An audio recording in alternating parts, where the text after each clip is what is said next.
Et ouais, l'ordre des choses avec Youssef Swat sur le 90.10 FM et sur la clé des ondes.fr.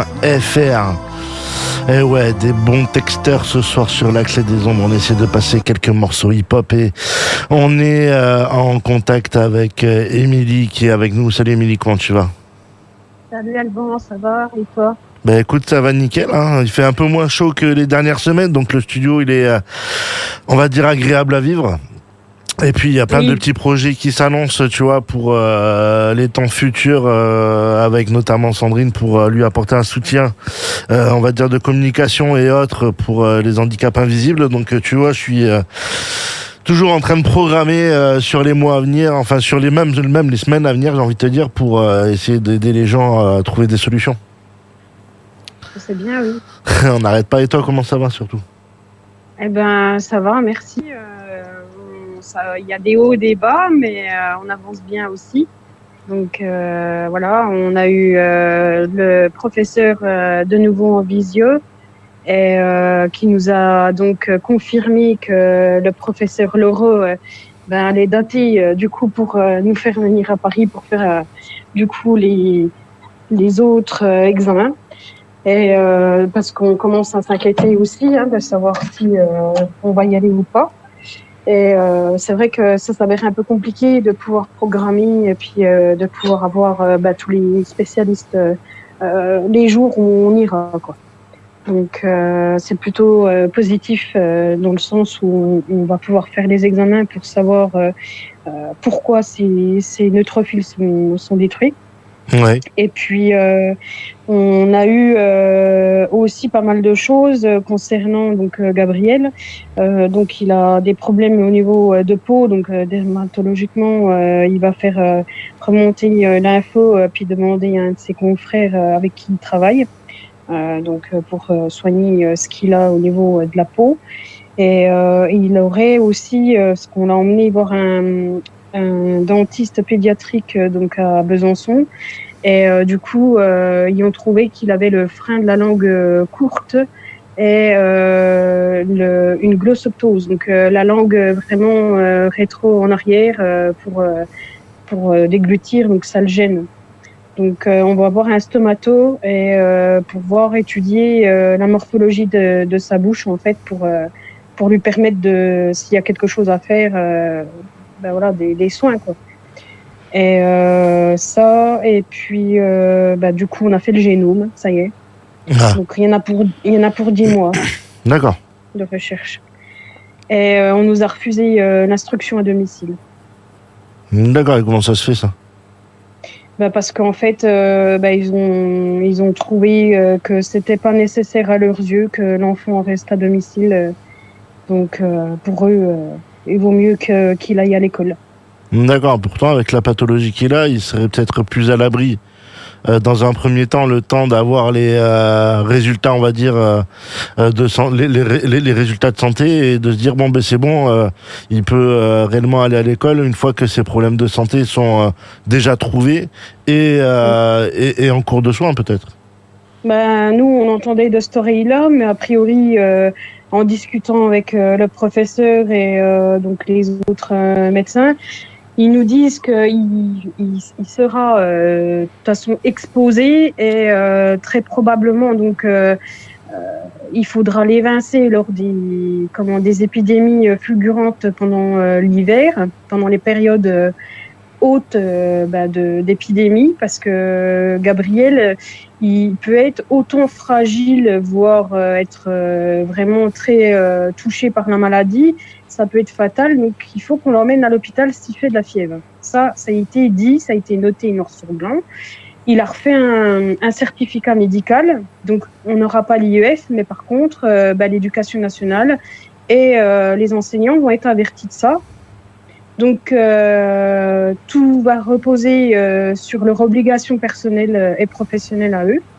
Donc il faudra qu'ils mettent des adaptations par rapport à tout ce qui est température, tout ce qui est annonce des autres enfants qui côtoieront Gabriel et nous prévenir assez rapidement parce que du coup il faut le mettre sous Tamiflu et sous antibiotiques. D'accord. Et ils auraient pas pu te trouver une solution à la limite en classe Ulysse, qui est peut-être moins à risque. Il est trop petit. Il est trop petit. Il est trop petit et en fait, on a eu justement une orientation en classe adaptée. Donc, c'est UEMA, donc c'est une classe spéciale en maternelle, mais à 1h30 de transport aller et 1h30 de transport retour et 8 heures de cours. Donc, c'est trop. C'est trop pour lui. C'est trop pour lui. C'est interdit. Ouais, et c'est interdit au niveau de la loi. En fait, t'as pas le droit de laisser un enfant dans un temps de transport au-delà de 30 minutes. D'accord. Ah oui. Puis 1h30, c'est long quand même, hein, même pour. Et puis il est petit, hein. Même pour toi et Vincent, 1h30 le matin, 1h30 le soir, c'est 2 heures de route. En fait, je t'explique, c'est qu'en fait, il y a un ramassage scolaire, donc ils prennent le petit chez toi et ils prennent les autres. C'est pour ça 1h30. Sinon, c'est à une demi-heure de chez nous. Mais nous, on peut pas faire les trajets tous les jours, aller-retour. Ça demande des kilomètres de disposition. Voilà, une organisation. Si Vincent retrouve du travail et moi par la suite, c'est le but. Donc du coup, le mieux, en fait, c'est de faire une scolarité un petit peu en fonction de l'état de santé de Gabriel et de l'épidémie auquel on sera confronté. Donc, il va aller à l'école de septembre à octobre ou novembre. Et à partir de novembre, décembre, janvier, février, il sera chez nous avec son éducatrice qui le suit et qui ira aussi à l'école. Ça, c'est non négociable. Donc, on n'aura pas l'instruction à domicile, mais par contre, on aura des mesures de prévention. Ils n'auront pas le choix, de toute manière. Clairement, tu peux pas mettre Gabriel dans l'école avec tous les virus qui traînent. En plus, déjà, un enfant qui n'a pas de pathologie, il peut se choper les 3/4 des maladies qui traînent dans les écoles parce que les désinfections ne sont pas bien faites correctement. Alors, avec la pathologie de Gabriel, c'est chaud, quoi. En fait, selon eux, il n'est pas plus vulnérable qu'un autre.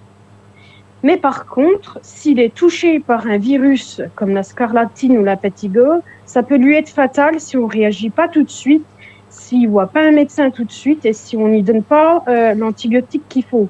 Donc, nous, en tant que parents, ça nous fout un peu hors de nous parce qu'on dit, purée, laissez-nous faire l'école à la maison, le temps qu'on sache ce qu'il a, comment c'est détruit, et puis tout. C'est vrai que ça traîne en longueur pour avoir ces rendez-vous. Le génome, on ne peut pas aller plus vite parce que c'est 10 mois. On bouscule tout le monde, on essaye de faire ce qu'il faut, mais le problème, c'est l'argent. Donc, t'as pas d'argent, t'as pas de soins. Maintenant, c'est ça, faut pas se voiler la face.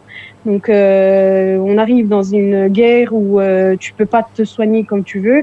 T'entends les annonces avec Bayrou, faut limite prendre rendez-vous.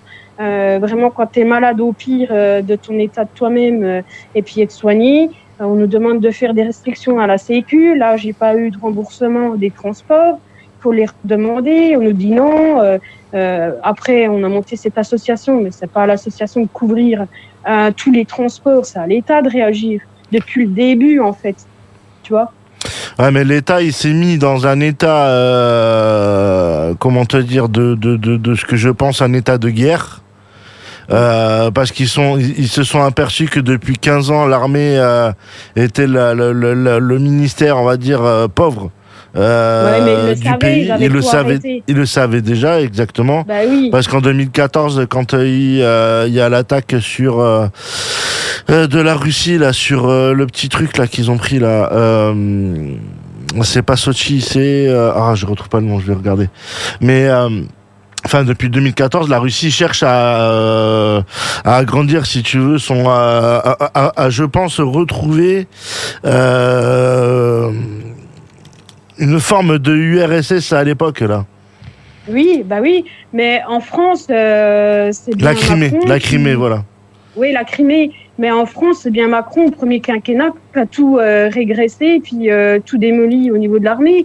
Ils ont dit qu'ils avaient assez et puis que ça coûtait trop cher. Donc, alors moi, j'avais des retours. Il nous a foutus dans la merde. Moi, j'ai eu des potes militaires qui, eux, me faisaient des retours depuis Hollande, même, je crois, à Sarko, parce que ça remonte, et qui nous disaient que des fois, ils savaient pas à partir de quel moment de l'année ils allaient plus pouvoir faire d'exercice parce qu'ils avaient plus assez d'essence à mettre dans leurs engins. Et derrière, tu vois, l'hôpital, il se dégrade, l'éducation nationale, ça se dégrade à fond. On est en train de régresser de fou d'un point de vue acquis sociaux et conquis sociaux. Ils sont en train de nous parler de une monétisation de la 5e semaine de congé, la suppression du lundi de Pâques, la suppression du 8 mai. J'ai fait un texte, tu vois, je vais profiter d'être avec toi. J'ai fait un texte cette semaine par rapport à Pâques. Je l'ai pas encore fait pour le 8 mai 45, mais le 8 mai 45, c'est quand même une date importante puisque c'est quand même l'armistice qui signe la fin, le début de la fin de la guerre 39-45 avec tous les massacres qui ont eu lieu à l'égard de la population juive, homosexuelle et tzigane. Et derrière. On va supprimer cette date qui est quand même symbolique. Je vais pas dire que 14-18 était une guerre moins, on va dire importante, ça l'était aussi, mais à l'échelle du massacre qu'il y a eu en 39-45, il n'y a pas d'équivalent aujourd'hui sur la planète. Il y a eu un équivalent avec la traite négrière, avec l'esclavage, où il y a eu plus de 150 millions de morts. Il y a eu la traite avec les Indiens d'Amérique qui se sont fait massacrer par les colonialistes, et derrière ça, il y a le 39-45 avec tout ce qui s'est passé avec la guerre et tous les massacres qu'il y a eu là-dedans. C'est pour ça qu'au jour d'aujourd'hui, quand je vois qu'on est obligé de se démerder par ses propres moyens, et puis que les gens, ils sont presque ahuris à se dire, mais attends, pourquoi tu montes une association? Mais attends, t'as 40 ans, puis c'est des gens qui ont été sondés de nos âges 40-45, qui trouvent ça aberrant qu'on en est là où on en est. Mais putain, on leur dit, mais vous avez jamais connu le licenciement, vous avez jamais connu la galère ou quoi? Et on se dit, mais on a fait une assoce pour s'en sortir, puis que le petit soit soigné. Donc à un moment donné, arrêtez d'être ahuri, puis de aider les gens. Si vous pouvez aider les gens, c'est tout, aider les autres. Je sais pas. On est des Français qui travaillent en France, on cotise pour la retraite. Tu vois tes fiches de paye, tu dis, ben merde. T'as cotisé toute ta vie, même pour mes parents, hein, je parle aussi, hein, les retraités en général, et ils ont cotisé toute leur vie pour voir quoi, prendre dans leur bas de laine tout ce qu'ils ont, puis encore il y en a beaucoup qui n'ont pas grand-chose. Hein. Donc c'est franchement, moi je trouve ça démesuré. Moi, je te dirais pas ahuri, je te dirais individualiste à mort. C'est-à-dire qu'aujourd'hui, les élans de solidarité, ça choque.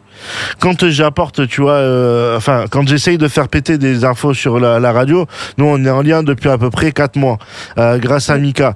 Mais sinon, après, derrière, tu vois, comme Sandrine en début d'émission, qui est intervenue pour son asso, elle a besoin d'un coup de main, je vais lui donner. Mais j'ai l'impression qu'on est des extraterrestres à faire ça.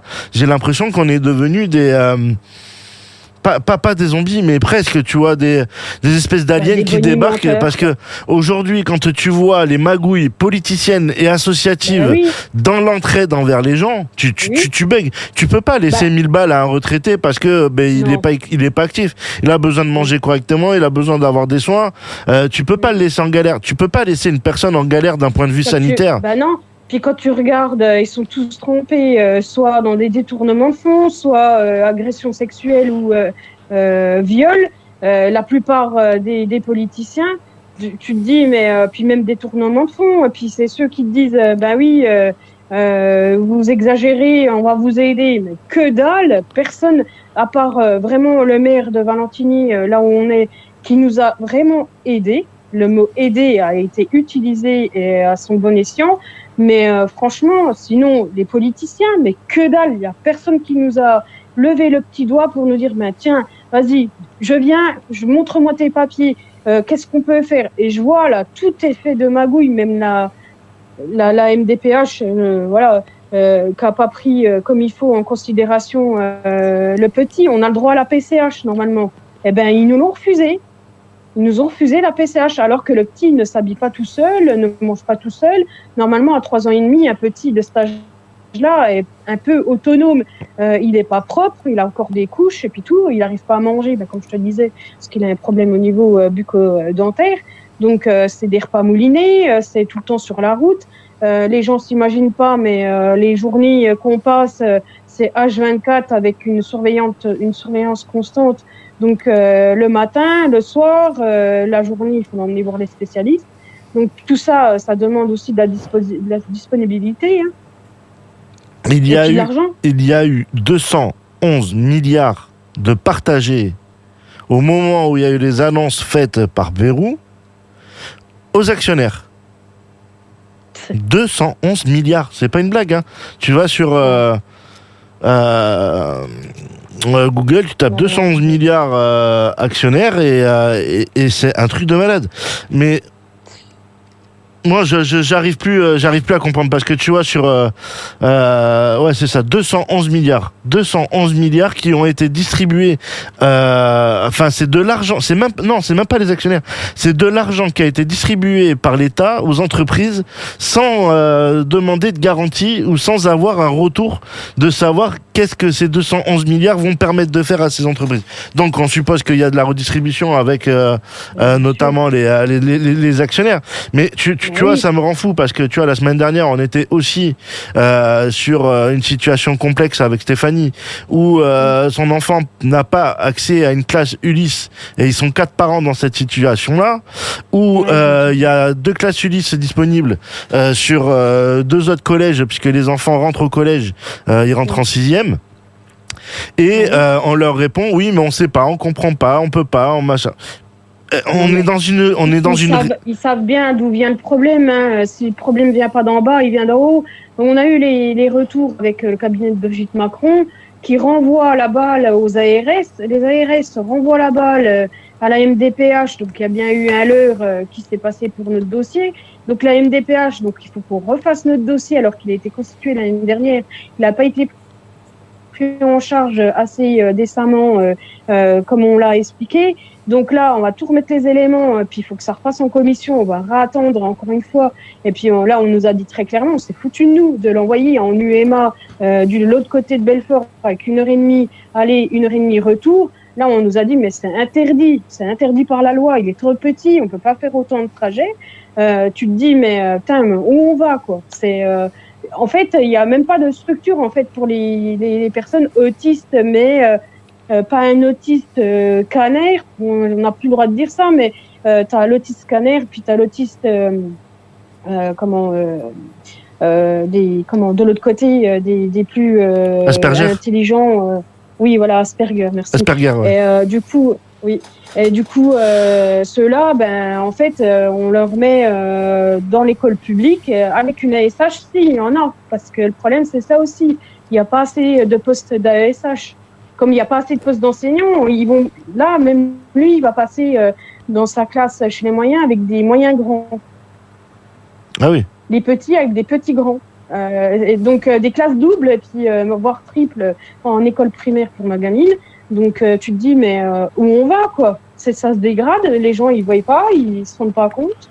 Donc moi je comprends le problème de Stéphanie. Hein. Mais tu vois, c'est au niveau des incohérences. Tu vois, il y a la loi du plomb là qui a été validée par les agriculteurs. Et tu vois, j'ai partagé le truc cette semaine. Et dans le même temps, tu as le gouvernement parce que c'est une pub gouvernementale qui fait la promotion de la biodiversité. C'est un truc qui est incompréhensible. Et sur la loi du plomb, on te dit oui, non, mais le produit qu'on va rajouter pour traiter, on va dire, les cultures, machin, etc., il n'est pas cancérigène. Et quand tu grattes derrière les spécialistes, ils te disent non, mais en fait, c'est le produit le plus cancérigène qui atteint en plus les enfants. Bien sûr. De manière, ça a été une face cachée, hein, le bio. Le bio, ça a été pour les gros, ceux qui ont voulu se mettre en GAEC et puis tout, et puis qui ont touché les primes comme la PAC et tout le bordel. C'est véridique. Hein. Il n'y a pas eu plus de bio que de naturel. Ils avaient leur cadencier, ils se tenaient à leur cadencier, mais à côté de ça, ils utilisaient quand même des pesticides. Donc, faut arrêter de se voiler la face. Hein. C'est que de la connerie, ça. Tu vois, je vais te dire un truc. Je fais mes courses en Espagne, moi. Au niveau alimentaire, je les fais plus en France. J'ai cette chance-là d'être pas loin de la frontière, donc j'ai arrêté de contribuer et peut-être qu'on m'en voudra à l'effort, on va dire, national. Mais en attendant, quand tu vas là-bas, parce que c'est le Pays Basque. Donc, le Pays Basque, en fait, si tu veux, il fonctionne d'une manière à ce que les produits que tu retrouves sur les étals viennent du Pays Basque. Donc, c'est-à-dire que tes produits, ils font pas le tour de la planète comme nous quand on les reçoit dans notre assiette. Enfin, tu retrouves un peu de goût, quoi. Enfin, je sais plus aujourd'hui. Enfin, t'es dans la cuisine, donc tu le sais. Mais t'es cuistot, machin, etc. Aujourd'hui, on n'a plus de goût nulle part. On n'a plus de sensation. Et je pense que les gens, enfin, le bio qu'ils ont voulu nous apporter en France, c'est un bio comme tu le dis, de façade. C'est-à-dire que, de toute façon, dans tous les cas, les sols, ils sont déjà pollués. Donc, pour dépolluer un sol, quand ils vont, alors, sur Bordeaux, on a eu pas mal de... On a eu Tchernobyl, le nuage est bien passé, donc on est irradié, hein. En plus, là, sur Valentinier, il y a eu une concentration qui a été beaucoup puis qui est retrouvée encore maintenant puisque elle est quand même assez forte. Donc des fois on se dit il faudrait mieux peut-être partir de là où on est et puis aller ailleurs, mais on en retrouve encore. Hein. Donc les cultures elles sont pas bio. Tu peux pas mettre un bio sur une culture où tu vois la terre qui est contaminée. Moi, je dis non. Mais c'est tout. Dans tous les cas, le mouvement des agriculteurs qu'on a eu et qu'on a vu avec la coordination rurale et avec la FNSEA, c'était les gros c'est les gros agriculteurs, c'est l'agroalimentaire, c'est-à-dire c'est l'alimentaire, si tu veux, on va dire de masse, c'est pour vendre, c'est même pas pour le consommer. Donc c'est eux qui ont pris le monopole. On est rentré dans la mondialisation, on est rentré déjà bien avant l'an 2000. Dès que ils ont ouvert les portes et puis qu'ils ont fait les traités européens et puis des échanges mondiaux, déjà même bien avant, même 95 déjà, ils en avaient déjà. Donc de toute façon, t'as plus ce goût, comme tu dis, c'est un terroir français. On a la cuisine française, mais avec quel aliment, quel traçage, je sais pas. Moi, je suis sceptique. Regarde, le Sud-Ouest, il est quand même réputé pour avoir une gastronomie importante, comme vous dans le Nord-Est, avec les spécialités alsaciennes et franche-comtoises. Tu travailles les produits, ouais. Tu vois, je vais te dire une chose. Je suis allé à Pau là, il y a pas longtemps. Je suis allé manger 2 fois au resto à Pau, j'ai retrouvé le goût. J'avais l'impression d'avoir, si tu veux, des restaurateurs qui se foutaient pas de ma gueule. Tu vas sur Bordeaux centre, on va dire l'hypercentre, le côté touristique, mais si un jour vous devez venir sur Bordeaux, mais venez pas dans l'hypercentre touristique. On va aller en dehors de la ville. On va pas aller dedans parce que à l'intérieur de la ville de Bordeaux, tous les restos c'est les mêmes. Il y avait que j'ai jamais eu l'occasion d'aller manger chez Mika malheureusement parce que j'ai jamais eu le temps, mais si j'aurais pu aller manger chez Mika, je savais qu'en allant chez Mika, on allait avoir du bon.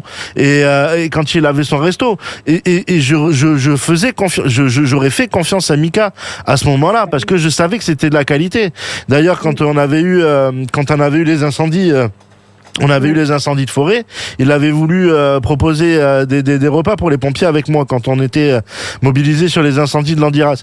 Mais à un moment donné, de toute façon, on est dans une structure mondiale où, de par l'alimentation, si tu suis ce que eux ils veulent que tu manges, après c'est pas du complotisme, c'est une question que je me pose. Est-ce qu'ils sont pas en train d'affaiblir aujourd'hui l'humain en tant que corps? En lui donnant de la nourriture moins, peut-être, je sais pas, je dirais pas moins salée, moins sucrée ou autre, parce qu'effectivement, il peut y avoir des problèmes de santé avec le sucre et avec le sel. Mais est-ce qu'on diminue pas les doses pour rendre le corps humain plus faible et faire en sorte que cet humain-là, soit peut-être vulnérable, tu vois, à des maladies que, c'est une sélection. Ouais, une sélection. Moi, je pense que tu as raison. Et puis, c'est une programmation. Et puis, que l'État qui peut décider de ça, puis que nous, on n'est même pas de petits gens comme on est, de le savoir. Mais ça, moi, je pense que tu as raison parce que on voit bien. Puis, t'as pas un seul jour, je vais rebondir là-dessus, t'as pas un seul jour où t'as pas un produit qui est rappelé. Ouais, en ce moment, je sais pas si les gens, ils sont en train de voir, les gens, ceux qui vont au marché, au supermarché et puis tout, il n'y a pas un seul produit qui est contaminé, ou 6 personnes, contaminées encore aux carottes mal conservées, soi-disant, mal stérilisées, les sardines, tout ce qui s'ensuit, les pommes de terre. D'un autre coup, je regardais la liste, j'ai dit à Vincent, mais je sais pas quoi acheter, quoi. J'ai dit, on va finir à refaire sa production, il faut un jardin. Tu sais, t'en viens à être terre à terre, quoi, à revenir en autonomie personnel, propre, toi-même, quoi, en autosuffisance, puis de faire son propre jardinage. Ouais, mais tu vois, aujourd'hui, ils ont... aujourd'hui, ça fait quelques années maintenant, où, tu vois, moi je me rappelle, c'était... je me rappelle pas parce que j'étais pas né, mais on me le raconte, c'est ma tante qui me le dit. Ils avaient des lapins, des poules, des canards, machin, etc. Ils avaient un bout de terrain chez eux, et ils faisaient leur propre alimentation, mes grands-parents, donc comme ça, ils étaient, on va dire... non dépendants si tu veux et ils étaient tranquilles, ils étaient 2 parents avec 4 enfants à nourrir, donc ils avaient trouvé cette solution là. T'avais un des enfants qui faisait le jardin, l'autre qui s'occupait des animaux, machin, etc. Et tu vois, il y a pas longtemps, j'avais des amis en campagne qui avaient, pareil, les poules, les poulets, machin, etc. Et maintenant, pour que tu puisses te nourrir de ta propre alimentation, il faut que tu fasses tuer la bête dans un abattoir et que l'abattoir après te renvoie le produit. Donc ça veut dire que tu payes en fait. Même quand tu veux faire de l'autoproduction. Alors je parle pour les animaux, mais pour les légumes, à un moment donné, ils vont faire pareil. Hein. Je pense que c'est parce que il faut avoir un certain quota. Si c'est pour ta production toi-même propre, après tu vois bien si dans le temps tu avais tes poules, tes lapins, si ton lapin il meurt avant que tu le tues, c'est qu'il a une maladie. Oui. Tu vois, mais je veux dire, il y a aussi des concordances par rapport aux caractéristiques que la bête peut représenter, et puis que tu vois bien si une bête va pas bien, tu la manges pas. Dans le temps, c'était ça, quoi. Donc après, il faut avoir un certain nombre de cheptels aussi en place pour aller justement à l'abattoir, que ce soit sanitairement tracé. Mais ce que tu dis, c'est vrai. Il y a surtout au niveau notamment des chasseurs. Quand tu chasses ton produit, tu es obligé de le faire analyser. Ça, c'est obligatoire, sinon tu le ramènes pas. Et après, tu peux le ramener chez toi ou le partager avec les autres de tes collègues. Ouais, t'inquiète. J'ai un bon ami chasseur qui me fournit régulièrement, t'inquiète. Donc voilà, non mais c'est vrai, ils sont obligés de faire les analyses en laboratoire, voir si la bête elle est pas porteuse de quoi que ce soit. Donc ça, après, vu qu'elle vit en dehors, c'est vrai que c'est quand même plus judicieux. Mais si c'est tes propres bêtes que tu élèves, et puis que tu en as 2, 3, puis que tu veux tuer toi-même, d'ailleurs je sais pas si vraiment quelqu'un sait tuer ses propres bêtes à l'heure d'aujourd'hui, mais c'est vrai que moi je l'ai appris, j'ai cette chance-là parce que j'ai bossé dans une ferme pas très loin de chez moi pendant des années, donc je sais très bien tuer un animal, ça me fait pas peur, mais je pense pas que ça se perdure. C'est dommage. Ça s'est perdu, mais ça se perdure pas. Ouais, puis ça fait perdre du goût, parce que tu rappelles-toi le scandale qu'on avait eu dans le sud-ouest à l'époque où la viande de bœuf, c'était pas de la viande de bœuf, mais du cheval, que la viande elle partait, alors parce que le système il était particulier. Tu tuais la bête en France. Ils allaient faire la transformation en Roumanie, ça revenait en France pour être validé, et ça repartait, je crois, en Roumanie une fois pour être emballé. C'était un truc impensable. Tu vois, il y avait quand il y avait les pubs papier qui arrivaient dans les boîtes aux lettres. Il y avait un moment où je m'amusais. Non, je m'amusais pas forcément, mais j'essayais de lire les provenances des produits. Et alors moi, ce qui m'avait toujours perturbé, c'était les crevettes qui venaient depuis l'Équateur. C'est-à-dire que t'as pêché un truc à 15 000 bornes de chez toi qui arrive dans ton assiette en France. T'es là, tu bugs, quoi. Bah oui. 15 000 bornes pour avoir quelque chose dans ton assiette, c'est long, quoi. Bah ça, c'est sûr. Et puis, tu vois, de toute façon, oui, c'est pas sans risque maintenant. Moi, je fais bien attention au ce que j'achète, la traçabilité et puis ce qu'on consomme. Voilà, c'est maximum du frais et puis un traçage où je sais que c'est sûr parce que pas se retrouver comme avec l'affaire des saucisses à des merguez qui est chez Richia. Mais regarde le scandale qu'il y a eu au-dessus de chez nous. Bah oui, c'est à Saint-Quentin aussi où il y a eu les maladies là, où il y a eu même des décès sur la viande, donc ça pose quand même problème. Hein.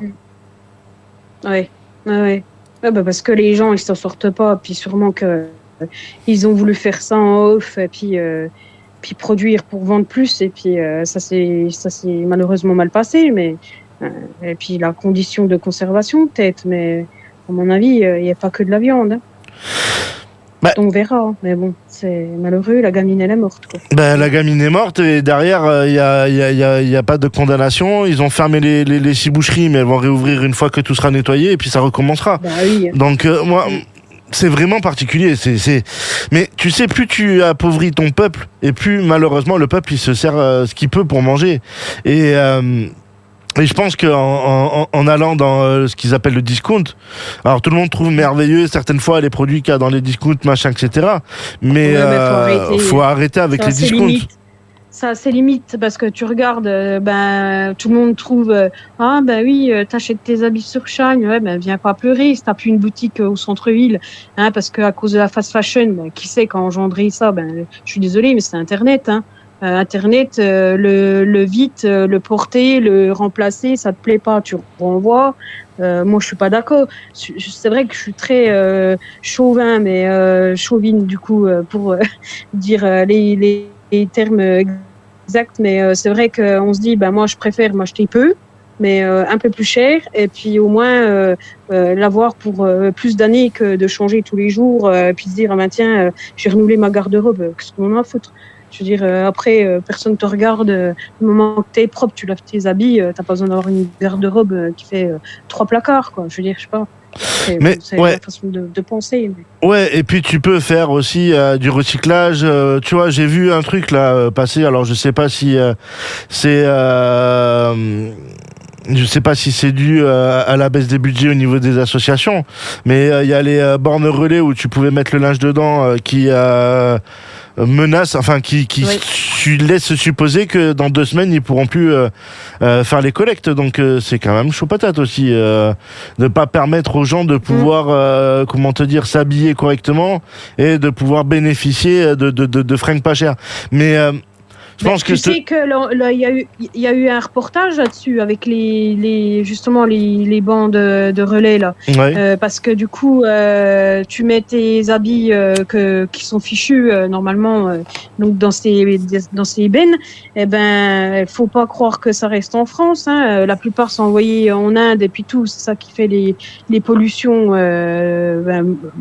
gigantesques, hein, du coup, et il faudrait bien que ça reste en France quand on met en France, que ça soit recyclé, réutilisé ou remis. Nous, on a des magasins spécifiques pour justement récupérer, revendre, remettre en état. Et heureusement qu'ils sont là, parce que c'est vrai que Freebie, ça s'appelle. Et du coup, on l'utilise pour les enfants, parce que l'enfant, ce qu'il fait, il grandit.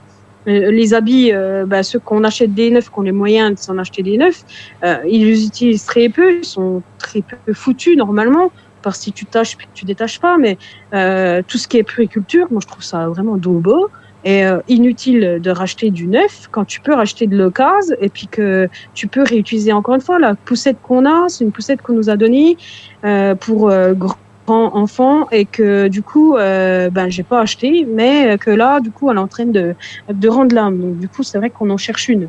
Donc c'est pareil, si quelqu'un m'entend et puis qui pourrait répondre à notre besoin, on cherche une poussette assez solide pour justement mettre Gabriel dedans, parce que il ne tient pas beaucoup la marche. Mais tu vois, je bosse dans une grosse enseigne avec un triangle vert dans le bricolage. Je peux te garantir que le SAV, il tourne à longueur de journée pour des détails qui sont affolants. Mais concernant les fringues, moi ce que je comprends pas, c'est qu'on continue aujourd'hui d'en produire. Enfin, nous on n'en produit pas, on utilise les autres pour nous produire des trucs. Mais je comprends pas comment on peut continuer à en produire alors que je suis quasiment sûr que si tu fais un relevé sur le gaspillage alimentaire, sur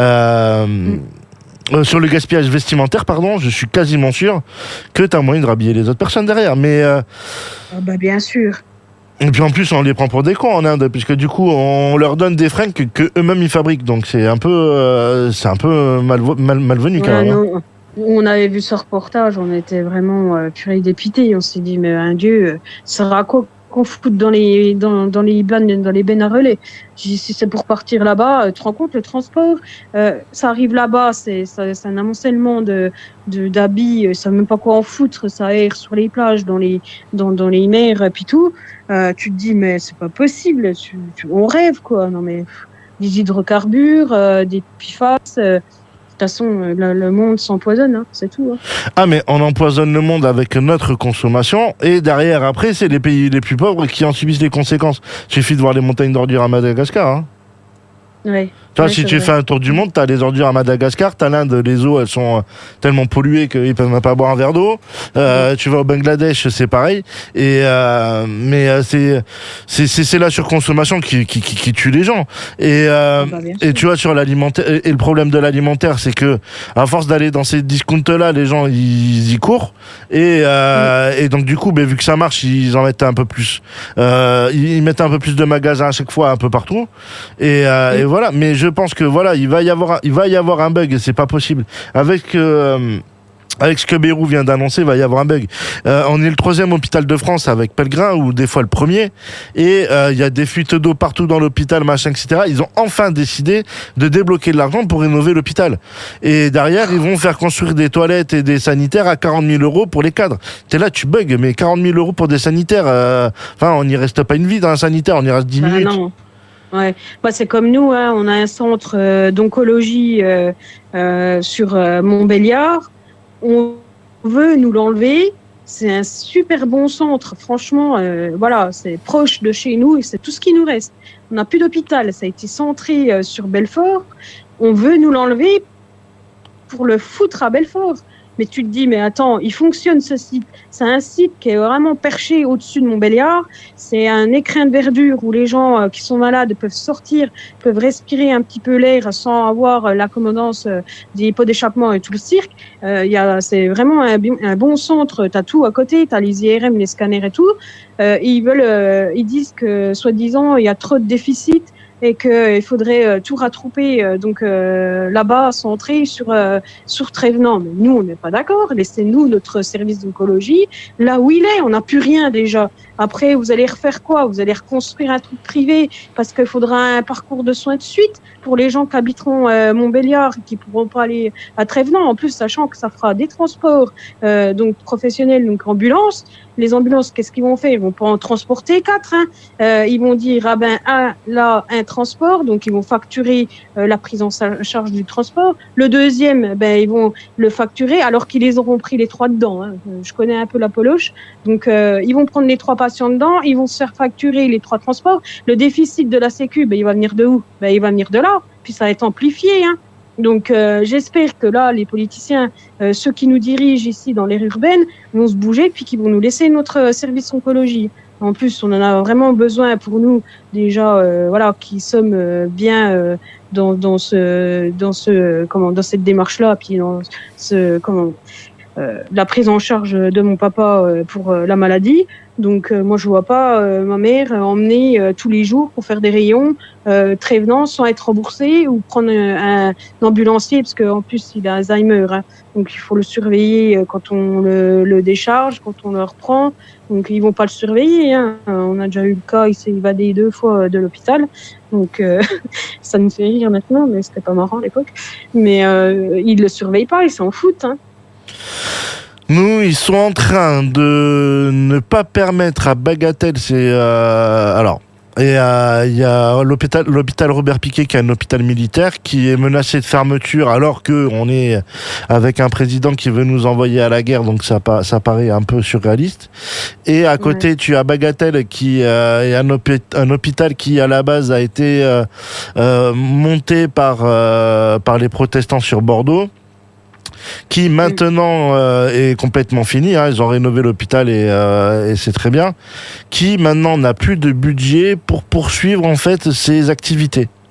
Donc ils ferment l'hôpital militaire, et à l'époque l'hôpital militaire à Bordeaux, si tu veux, c'était donc Robert Piquet, et c'était l'un des endroits où si tu avais des problèmes dentaires, tu étais pris en charge très correctement. Pareil pour les problèmes avec les yeux et sur les fractures. Donc c'était enfin de toute façon c'était des médecins militaires, donc qui avaient l'expérience, on va dire, du terrain. Et donc celui-là, ils sont en train de vouloir le fermer parce que t'as une espèce de grand parc autour qui en plus permet aux personnes qui sont dans l'hôpital malades de pouvoir marcher ou au moins s'aérer l'esprit, parce que t'as quand même pas mal d'arbres et d'herbes, on va dire.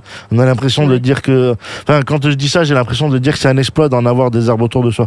Mais non, mais c'est affolant. Et derrière ça, donc Bahia, l'hôpital Bagatelle, est menacé parce qu'ils ont plus assez de fonds pour apporter les soins, et ça mettrait à peu près 400 soignants sur le carreau, en plus, si tu veux, donc de Robert Piquet. Et c'est une bagatelle. Ouais, non, mais c'est un truc de fou, c'est-à-dire qu'au niveau de la santé, ça devient effrayant. Donc moi je comprends pas qu'on mette pas du budget dans la santé, qu'on mette pas du budget dans l'éducation. Les deux, non, parce que on pousse les professionnels, ceux qui deviennent médecins, ceux qui sortent des études et puis qui deviennent médecins, on pousse ces gens-là à faire de la consommation, de la surconsommation de grande vitesse, et puis on les soigne pas, les gens. T'as plus le médecin dans le temps, c'est très rare, il en reste très peu maintenant, il va falloir se rendre à l'évidence, qui fasse un bon diagnostic dès le départ, parce que tu prends ton rendez-vous, tu y vas.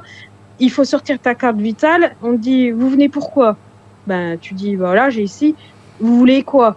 Non, mais on te demande pas ce que je veux. On te demande de m'ausculter, de savoir ce que j'ai. La première consultation, tu y vas. On te demande ce que tu veux. La deuxième, tu réitères. Tu dis, écoutez, ce que vous m'avez donné, ça va pas, mais je me plains toujours de ce que j'ai. Et au final, tu fais 4 consultations qui te coûtent 4 fois de 8, donc 8 balles qui te prennent quand même à chaque consultation, et en plus sur les médicaments, sur les boîtes prescrites, et en plus on te donne des génériques qui sont même pas à la hauteur du princeps mis à la base sur le marché, puisqu'il n'y en a bientôt plus. On fait vraiment produire ailleurs, à Chypre, partout, et du coup ça te soigne plus parce que c'est plus assez efficace. Du coup c'est ce qu'on disait aussi au niveau alimentaire, ils sont en train de vraiment faire une sélection des gens, ceux qui vont se faire soigner, ils s'en foutent le bérou là, de dire il faut attendre vraiment le dernier moment et de donner vraiment le seul médicament, un seul, puis pas 50, pas de surconsommer, mais lui, ils sont bas les steaks, il sera soigné proprement dit, puisqu'il a 50 statuts à l'État qui va lui permettre de se faire soigner bien, parce qu'il sera connu, puis parce qu'il aura l'argent. C'est ce que je revenais à dire tout à l'heure pour le petit. T'as pas de flouze, tu peux pas faire soigner ton gosse. On a le petit Robin avec qui on était là au loto, les Kiwani d'ailleurs, je remercie énormément qu'on fait un loto pour Gabriel et puis pour le petit Robin. La maman du petit Robin, elle est allée l'emmener en Belgique pour le faire soigner. Ah ouais. En Belgique. J'ai des potes. Il y a un centre en France, mais ce centre-là, t'as 2 ans d'attente. Donc du coup, elle l'a emmené en Belgique. Mais tu vois, j'ai pas mal d'amis qui habitent sur la frontière avec le luxe, et ils me disent, mais nous on va se faire soigner au Luxembourg, on se fait plus soigner en France. Oui, voilà. Donc il y a quand même un problème, hein. Mais tu sais, moi j'ai des amis qui sont partis en Suisse, ils résidaient en France depuis pas mal d'années, ils sont partis en Suisse, et elle m'a dit viens en Suisse, viens habiter en Suisse. Là-bas, tu as une protection, tu payes ta mutuelle, tu payes, évidemment, c'est un peu plus cher qu'ici en France, c'est un peu le système des États-Unis, des Américains, où ils payent tout, hein, mais c'est en train de s'effondrer aussi un peu avec Trump, mais c'est une autre conception politique. Mais je vois en Suisse, c'est pareil, t'es mieux soigné. C'est peut-être un problème à la fois, mais ton problème, il le prend, il va jusqu'au bout. Et d'ailleurs, dans le cabinet médical, t'as une infirmière qui te fait ta prise de sang, qui te fait toutes les analyses. T'as pas besoin d'attendre 50. C'est ça le problème. On a voulu faire trop de structures. C'est ça qui tue aussi la Sécu. T'as plus de structures que de soignants. On est dans une société où les élus, qu'ils soient locaux ou nationaux, ont tous des casseroles. On n'a plus aujourd'hui quelqu'un, si tu veux, de comment te dire, de propre. Et ces gens-là veulent que nous, on soit propre et qu'on ne fasse pas d'affaires. Ouais, oui. Mais pourquoi ça? C'est dû à quoi? Et puis c'est les intérêts. La plus grosse mafia à l'époque, la mafia, elle était reconnue parce que t'avais un mec en costard. On va faire les clichés, hein, mais t'avais les Italiens, t'avais les Russes, t'avais certaines personnes, même en France, Marseille, ça avait été dans les années 70 et il y avait pas encore les vagues d'immigration à cette époque, puisqu'on accuse beaucoup les immigrés en ce moment de tous les maux de la France, alors que il y en a qui sont là pour bosser et faire leur vie tranquille sans avoir d'emmerde, mais on leur prend le chou tous les 4 matins. Mais à l'époque de la French Connection à Marseille, c'était bien des cols blancs et des Français qui faisaient du business avec les États-Unis sur les stupes. Donc Marseille a été identifié à l'époque sur ça, avec les cols blancs et avec les politiques. Et aujourd'hui, je pense que ces mêmes politiques qui trempent dans les mêmes conneries que cette époque-là, mais sous couvert d'eux, faut pas le dire parce que, imagine-toi que, ça pourrait mettre en danger. Parce que, tu vois, moi, je m'interroge beaucoup sur la société dans laquelle on vit. On nous dit, oui, il y a beaucoup de violence, il n'y a plus aucune zone qui est tranquille, nanana. Bon, ok. Bordeaux, Bordeaux, on est devenu la ville la plus dangereuse, sentiment d'insécurité, plus aucun quartier est tranquille, machin, etc. Attends, alors, on va réfléchir 2 secondes. Si on part du problème que aujourd'hui les stupéfiants sont l'un des fléaux les plus dangereux aujourd'hui au niveau de l'État. Tu traces ta diagonale, hein, t'arrives chez nous, c'est la même réputation que chez toi. Hein. Mais c'est un truc de fou. Vas-y, avec les stupes, vas-y. Ouais, mais donc, ils font leur business, vas-y. Donc, aujourd'hui, alors bon, à l'époque, il y avait ce qu'on appelait l'herbe, la bœuf, machin, etc., le shit. Ok, bon, le shit, ça te rend stun, théoriquement, ça te rend pas trop nerveux quand on voit un petit peu les gens qui en consomment. Ça les rend plutôt stun, ça les apaise, c'est plutôt un truc qui, on va dire, détend la personne que ça l'énerve. Mais derrière, aujourd'hui, et ça s'est démocratisé avec le temps. Donc aujourd'hui, t'as l'impression que fumer un pétard, c'est devenu un effet de mode. Ou c'est rentré dans la conscience des gens comme c'est rentré dans les mœurs comme une normalité. Et ce qui ne devait pas devenir une normalité, et à l'époque, bon, j'ai grandi en cité, à côté d'une cité, et ce qui ne devait pas devenir une normalité, parce que dans les quartiers pop, justement, on s'interdisait de toucher à ça ou de le vendre, c'est tout ce qui est cocaïne, héroïne. Et aujourd'hui, la cocaïne et l'héroïne sont devenues, et les tazes sont devenues les drogues quasiment les plus consommées que, en fait, le cannabis ou le shit. Donc, forcément, les tarifs, ils augmentent. Attends, tu vas pas me dire aujourd'hui qui, en France, financièrement, peut se payer 1 gramme de coke 100 balles. Ouais. Et on me dit, et on m'a dit indirectement que, pour pouvoir profiter d'une défonce complète, machin, etc., il faut 3 grammes par jour. Donc t'imagines, ça fait à peu près 300 balles par jour. Qui, aujourd'hui, dans ce pays, peut mettre 300 balles par jour pour se défoncer la tête? Moi, il faudra me dire... Parce que si tu enlèves ces consommateurs-là qui mettent des 300 balles, peut-être des dizaines de milliers d'euros par mois ou par semaine pour se fournir avec de la coke ou avec de l'héro, si tu tapes sur les consommateurs et que tu expliques que, pas de la prison, parce que la prison ça sert à rien, ça rend encore plus fou que si t'en faisais pas. Mais au moins leur faire des thérapies de soins, parce qu'il y a eu un malaise dans cette société pour que ces gens-là ils tapent de la coque. Ils ont un problème, si tu veux, avec leur personne pour qu'ils tapent ces drogues-là. C'est qu'ils ont besoin d'évasion ou c'est qu'ils ont besoin de quelque chose pour exister. Donc c'est pas une drogue qui est prise pour le plaisir, c'est une drogue qui est prise par soumission d'une certaine manière. Donc à un moment donné, il va falloir qu'on tape là-dedans et qu'on dise qui c'est qui fournit ça, par qui et par quel chemin ça passe et pourquoi c'est consommé. Parce que tu te rends compte tout ce qui a été trouvé sur la 39 et puis ici dans le Doubs, sur la 36 proche de chez nous, justement à une intersection d'aire de sortie d'autoroute. Des sacrés kilos. Ah bah attends, il y a, je crois, 2-3 ans, peut-être 4, je sais plus. Ah ouais, mais attends, ça venait d'un bateau qui s'était échoué sur l'Atlantique et sur tout le long de la côte atlantique, t'avais des paquets de coques qui arrivaient à la tonne en fait sur les plages. Et t'avais les gendarmes qui étaient sur toutes les plages pour éviter que les gens ils aillent se servir. Oui, c'est vrai.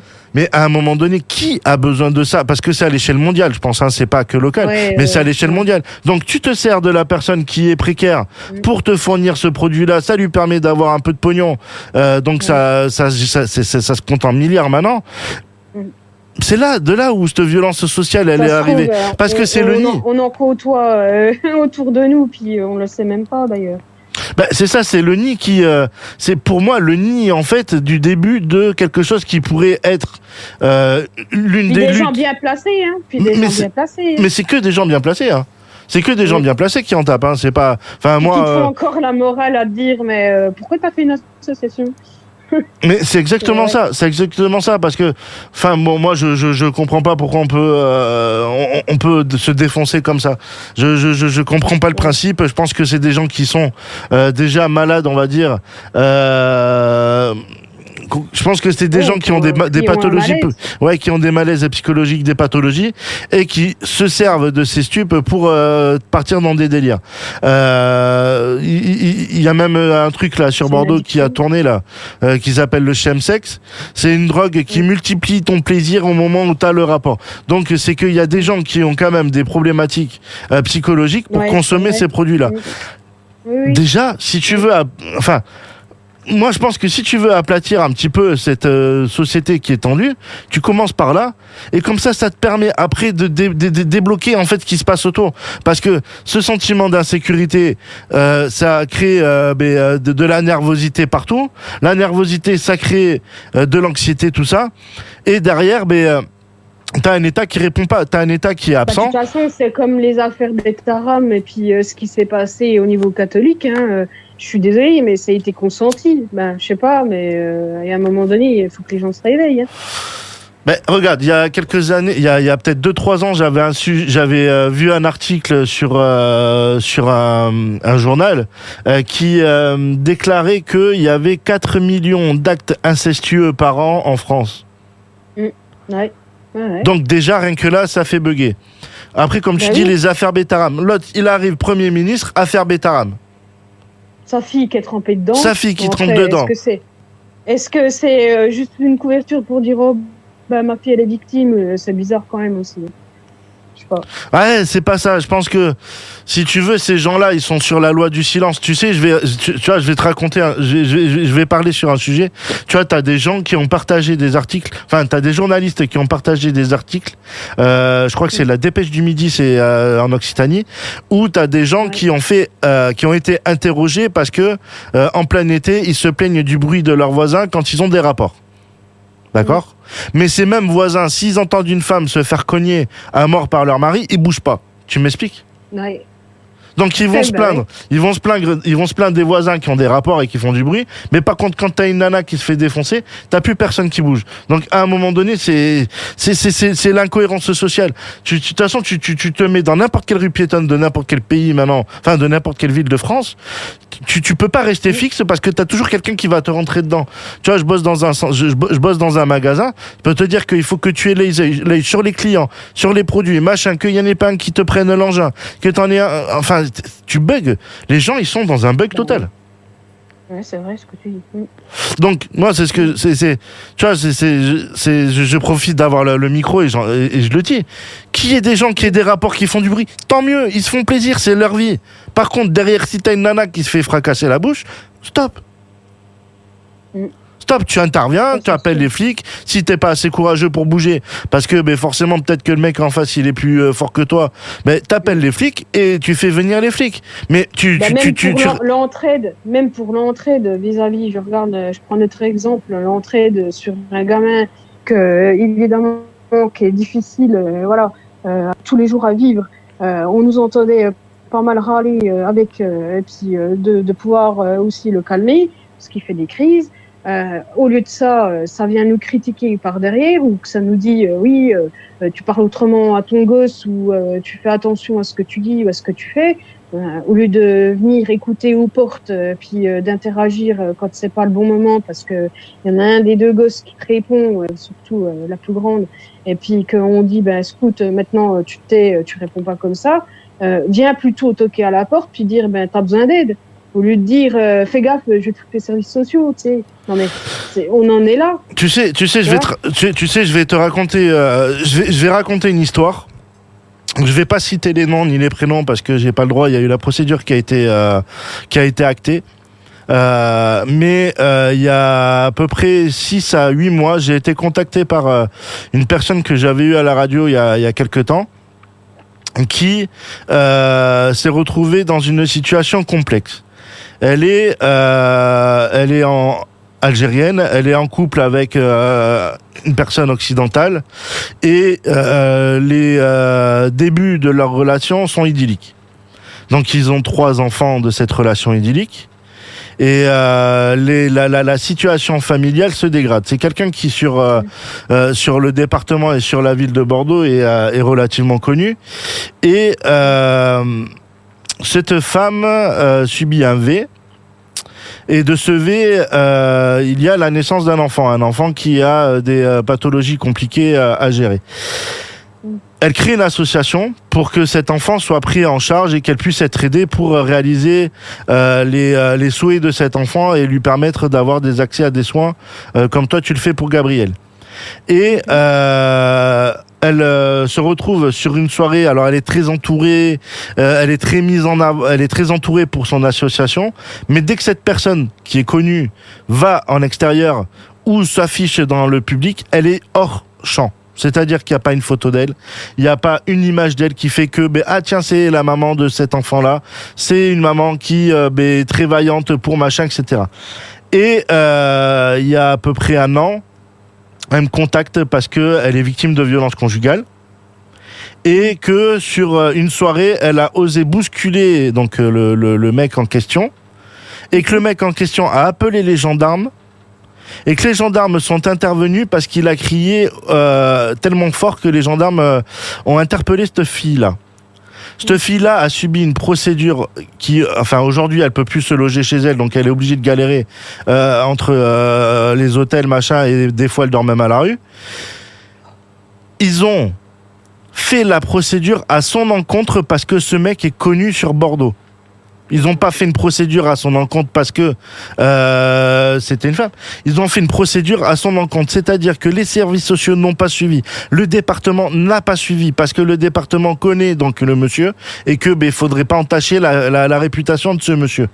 Et du coup, j'ai appris parce qu'elle m'en a parlé hier.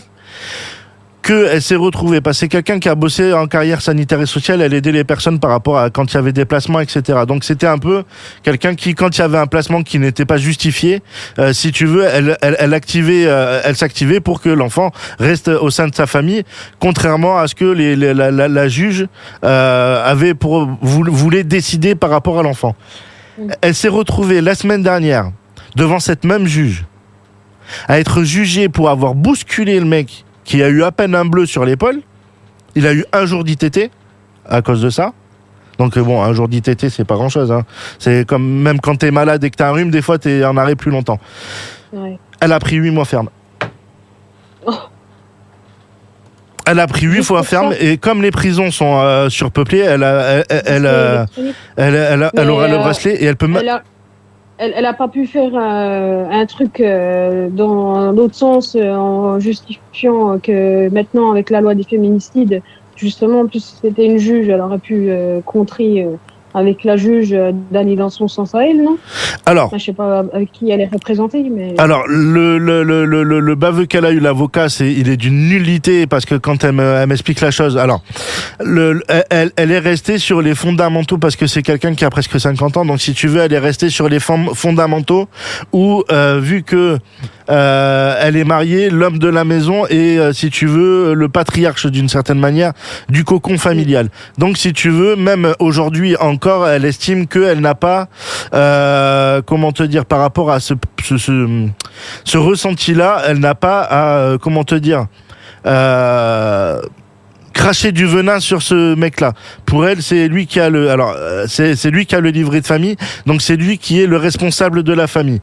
Mais bon, comme je lui disais, c'est pas parce que on n'est plus en l'an 50. Ouais, chaque individu est propre de sa personne, non ? Alors, c'est ce que je lui ai dit. Je lui ai dit que, avec ce qui s'était passé, ce qui t'était arrivé, enfin, un vrai mec, il tabasse pas sa femme, il tue pas sa femme, il fait pas un féminicide, il viole pas. Surtout avec la nouvelle loi qui est passée avec les féminicides, tu rigoles. J'en connais qu'on fait pire que ça, puis qui ont rien eu, quoi. Je veux dire, non, c'est inconcevable.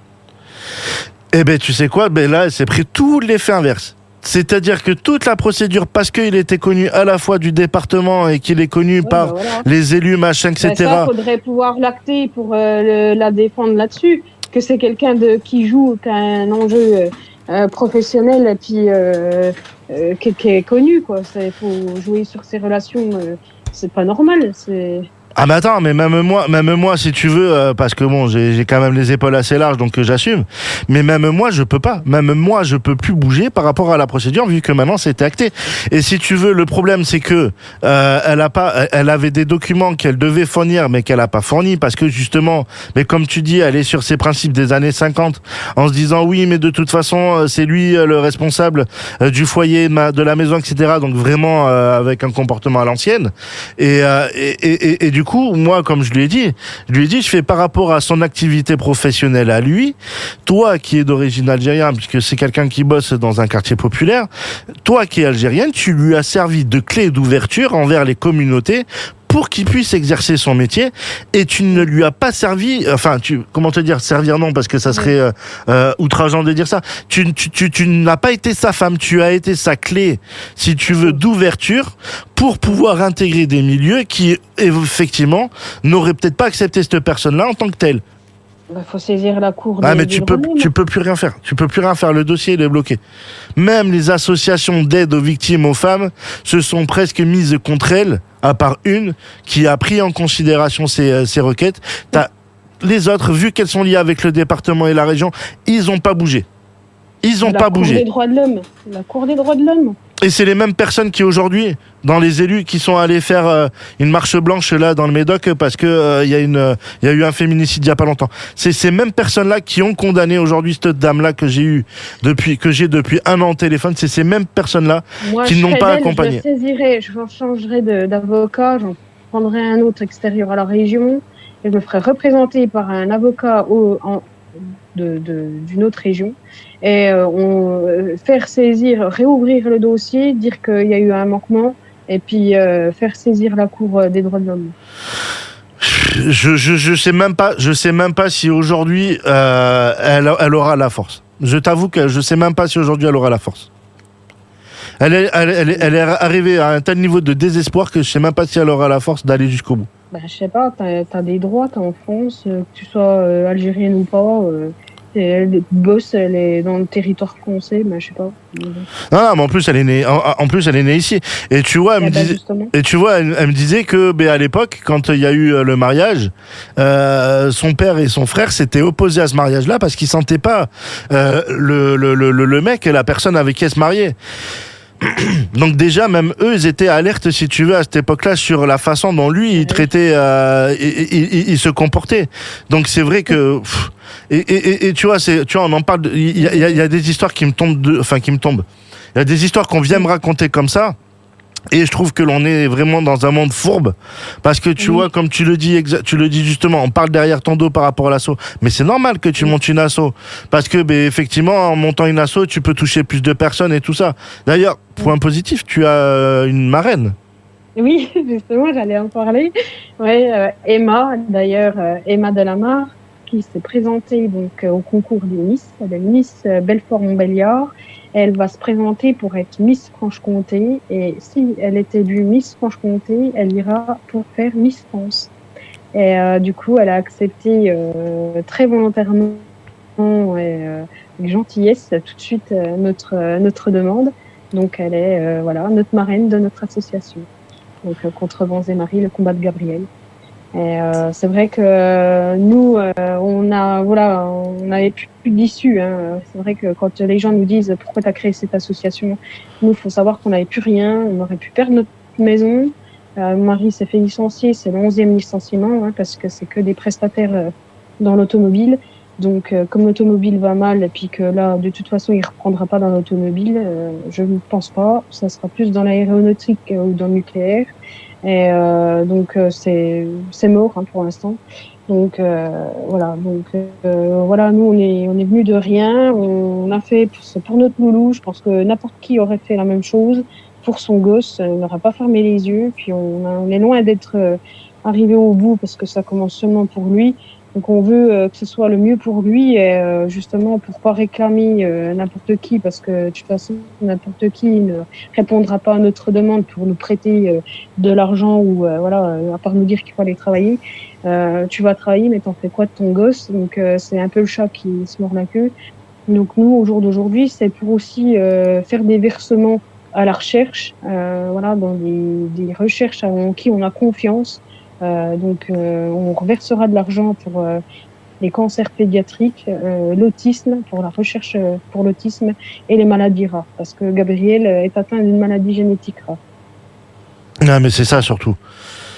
C'est ça surtout que voilà, il faut mettre en avant toutes ces associations là sur tout le territoire qui se bougent pour que les enfants et les adultes puissent trouver des solutions. On était avec Sandrine tout à l'heure en début d'émission pour le week-end prochain, puisqu'elle va organiser un loto, et il y aura aussi il y a le loto, et il y a aussi le vide-grenier qui sera mis en place sur Montussan du côté du château Lamoun, donc pour soutenir l'handicap invisible, et voilà, c'est aussi une association. Faut que ça bouge sur toutes les échelles sociales, pour que vous, les parents ou les enfants, puissent avoir un accompagnement digne de ce nom, et que faut qu'il y ait des associations, puisque l'État, de toute façon, il est absent. L'État, il est absent. De toute façon, l'État ne fera rien. Donc, de toute manière, tu es obligé de prendre à bras-le-corps le problème, et puis de trouver des fonds parce que tout le monde dit « Ah, mais vous êtes sûr qu'elle n'est pas remboursée pour la psychomotricienne ?» Non, l'État ne prend pas en charge la psychomotricienne ni l'ergothérapeute, parce que c'est pas dans leurs critères, c'est pas dans leur grille de remboursement. C'est vraiment des libéraux, des professionnels en qui la Sécu n'a pas de grille de remboursement, même pour la prise en charge à 100%, c'est un handicap invisible. Même si à 100%, la liste d'exonération des professionnels libéraux ne sont pas pris en charge. Donc, qui se renseignent, qui se disent, qui téléphonent à la Sécu, qui disent, tiens, j'ai un enfant qui est autiste, vous me remboursez la psychomotricienne et l'ergothérapeute. Ils vont leur dire, non, madame, vous rigolez, vous payez de vos propres sous. Donc nous, on a besoin d'argent quotidiennement, et puis ça sera toute sa vie, parce qu'il sera autiste toute sa vie, puis il aura cette maladie génétique toute sa vie. Donc, c'est déstabilisant. C'est déstabilisant, c'est incompréhensif. Mais écoute, Émilie, je te remercie d'avoir participé à l'émission. Je pense qu'on a fait le tour. Oui. Il y a d'autres événements qui arrivent pour toi, futurs ou pas ? Oui, alors il y a une tombola qui va être organisée par les Deux Roues de l'Espoir, donc début septembre, le 2. Il y aura aussi une chorale qui va être dans notre région, ou pas loin dans le territoire de Belfort, peut-être sur Del ou Beaucourt. Il y aura avec les Kiwani, donc l'association Kiwani, c'est international, donc tu dois en entendre parler même vers chez toi, qui vont prêter un peu main forte pour faire les marchés de Noël. D'ailleurs, on t'attend, sur les marchés de Noël. Mais tu sais que je t'en ai pas encore parlé. J'ai une anecdote. C'est que j'ai un collègue de boulot qui va partir du côté de Besançon. Ah ouais. Avec qui je m'entends très bien, et je lui ai parlé de ton asso, parce que je sais que c'est quelqu'un qui a grand cœur, donc je pense qu'il te contactera dès qu'il arrivera par chez toi, et il y aura des chances que je décale là-bas pour venir. Tu es bienvenu, même dans la famille, on t'attend. Il y a des. Mais il y a un avion, qui fait Bordeaux-Besançon, ou pas ? Il y a un avion, c'est ça que tu dis ? Ouais, il y a des avions qui viennent ou pas ? Oui, je pense que si tu prends Bâle-Mulhouse, il y a moyen que tu t'arrêtes à côté, puis qu'on vienne te chercher. Ok, c'est noté. Moi, c'est dit, l'invitation, elle est posée. Donc, tu viens pour les marchés de Noël, on t'attend. Eh ben, écoute, c'est avec grand plaisir. On te loge, tout. T'inquiète. S'il faut voir pour le coup de pouce pour l'avion, on en rediscute. Non, t'inquiète. Mais franchement, avec grand plaisir, que j'aimerais monter là ou venir à votre rencontre, effectivement. On t'attend, puis faire des lives, si c'est possible, en interview ou quoi que ce soit, ou même perso, voilà, venir et puis repartir pour raconter de nouveau sur la clé des ondes. Non, ce serait bien en itinérant. Je pense que ça serait une bonne chose. Eh ben écoute, ça serait un grand honneur pour moi de venir à votre rencontre du côté On t'attend. du côté de Montbéliard. Comme ça, tu me feras goûter les spécialités du coin. Ouais, pas de souci. En tout cas, je te remercie, Alban. C'est vraiment gentil de prendre du temps comme ça. Eh ben écoute, avec grand plaisir. Et puis on se recontacte à la rentrée. Je prends les vacances mi-août, à la fois boulot et radio. Et puis après, je reviendrai pour mettre en avant, repartir sur les routes de Parole aux jeunes. Parce qu'il y a encore du taf pour la rentrée, tu vois. Ouais, bah oui, il y a toujours. Ouais, et puis tu vois, je vais essayer d'aider Sandrine, tu vois, sur le côté local pour avoir un peu plus de visibilité pour son asso aussi. Donc c'est vrai qu'il y a pas mal, de choses à mettre en place là. Bah oui, ouais, il faut. Et puis que les gens n'hésitent pas à venir voir sur la page Facebook contre Vents et Marées le combat de Gabriel, et puis même d'être bénévole ou de vouloir donner. Voilà, s'ils peuvent la pièce ou de venir voir aussi. On a une boutique en ligne. On a fait des badges. Je sais pas si tu as vu passer. Ouais, j'ai vu. On a fait des badges. On remercie beaucoup Clémence et l'école de musique d'Hérimoncourt donc pour ces beaux badges. Donc n'hésitez pas à venir, à acheter quelques petites bricoles. Ça fait toujours avancer l'association. Voilà. Eh ben, et puis gros bisous à tous ceux qui nous suivent. Ouais, il y en a un paquet. Je crois qu'il y en a un paquet maintenant. Ouais. Pas mal. Ouais, on a les Deux Roues de l'Espar, les Kiwani, Solida Ruffé, voilà, qui nous soutiennent. Il y a Alice aussi, les gardiens d'Alice, qui eux nous ont permis d'avancer et qui nous ont toujours soutenus. Et puis tous ceux qui nous suivent, vous, toi, les gens de la radio, voilà, on les remercie beaucoup. Radio Star aussi qui nous suit. C'est un truc de malade, mais Radio Star nous suit dans la région. Donc, ouais. Voilà, donc merci tout le monde. Eh ben avec grand plaisir, Émilie, et puis essayez de profiter un peu des vacances, essayez de vous reposer un peu aussi. Oui, on va se reposer un petit coup, et puis ma maman te passe le bonjour. Eh ben je lui passe le bonjour aussi. Eh ben c'est gentil, et puis on t'attend. Eh ben écoute, ça marche. Et puis bravo pour ton émission, et puis voilà, c'est ce qu'elle voulait te dire. Ah ben vous inquiétez pas madame, j'arrêterai pas tant que je marcherai, j'arrêterai pas. C'est gentil. C'est pas ça, c'est pas madame. Eh bien, merci à vous en tout cas. Merci Alban. À bientôt. À bientôt. Et comme je vous disais tout à l'heure, on va se partager quelques morceaux de musique. On va essayer de finir vers à peu près 22h30 pour faire comme la semaine dernière. Tranquillement sur la clé des ondes 90.10 FM et sur la clé des ondes.fr. Je vous partage quelques morceaux de musique et puis voilà, on se détend tranquillement comme ça sur la radio. Un jour de paix, c'est important.